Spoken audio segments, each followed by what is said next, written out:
All right, let's get into it. We've got a really strange story for you today. A real economic puzzle that's playing out right in the middle of America's farmland. So, how is it possible that the biggest harvest in history could actually bankrupt the very farmers who grew it? So check this out. It's a total paradox.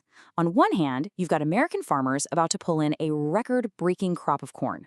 I mean, we're talking fields just overflowing with the stuff. But then, on the other hand, you hear experts saying that 2025 is on track to be the absolute worst year and what's already been a really tough multi-year farm recession. It just doesn't add up, right? So, what is going on here? How can growing more food than ever before be a bad thing? I mean, shouldn't that be great news for farmers? Well, that's the big question we're going to tackle today. Think of it like a mystery, and we're about to start looking for clues. Okay, clue number one, the missing buyer. This all starts with one absolutely enormous customer, the single biggest buyer for a key American crop. And the problem? They've just disappeared. 0. That's the number you see here. And what is it? It's the number of new crop U.S. soybeans that China has bought for the next year.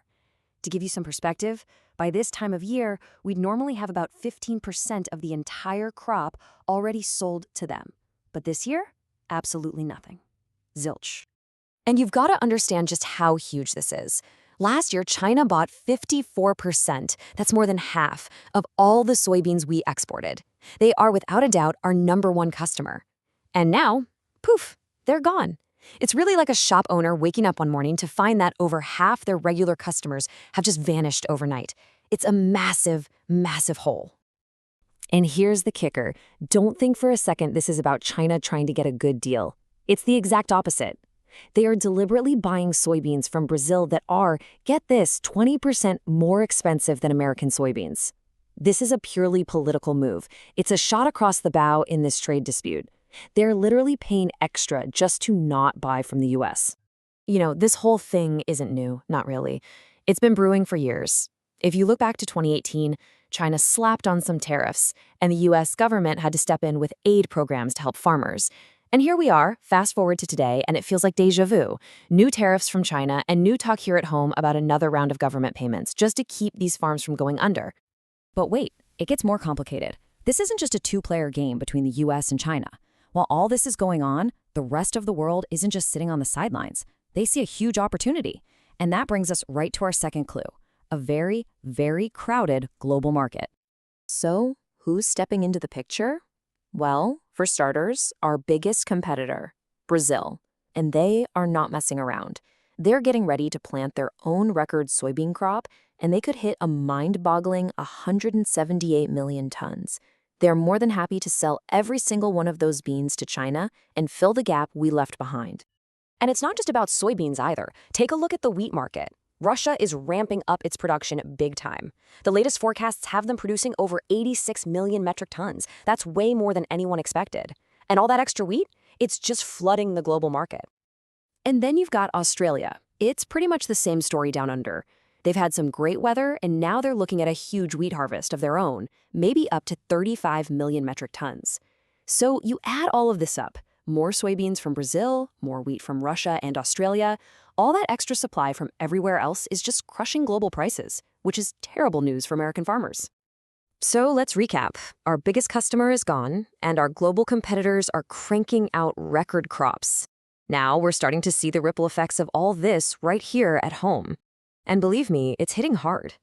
This is the point where the paradox stops being a weird economic puzzle and starts becoming a really painful reality for American families. Yeah, this quote right here is pretty chilling. An analyst is saying he's hearing from banks, from the lenders, that in some areas, as many as 30% of farmers might not get their operating loans approved for next year. And let's be clear, no loan means no seeds, no fuel, no fertilizer. It means you can't even plant a crop. This isn't about making less money anymore. This is about survival. Things are getting so serious that the government is now talking about something called a bridge policy. What's that? Well, let's call it what it is. It's basically another short-term, taxpayer-funded payment program, a bailout, designed to keep farmers afloat until some new Farm Bill support can hopefully start in 2026. It's a temporary fix, an emergency patch to try and stop a tidal wave of bankruptcies. Okay, so is there any good news here? Well, people are trying. The market is scrambling to find new places to sell all this grain. We are seeing some good things happening with Vietnam and Mexico, which is great, but, and this is a huge but, here's the hard truth. When you add all these new markets together, they don't even come close to filling the massive hole that China left behind. It's just not enough. All right, so let's take a step back and put all these pieces together. We've got our clues, we've seen the devastating ripple effects. So what's the big picture? What have we uncovered? What we have is a genuine perfect storm hitting the American farmer. So think about it. First, you've got this record harvest right here at home. So much supply, it's driving prices into the ground. Then you look overseas, and your number one buyer has totally vanished because of a trade war. And to top it all off, every other major player, Brazil, Russia, Australia, is also flooding the world market with their own massive harvests. It's a squeeze from every single direction.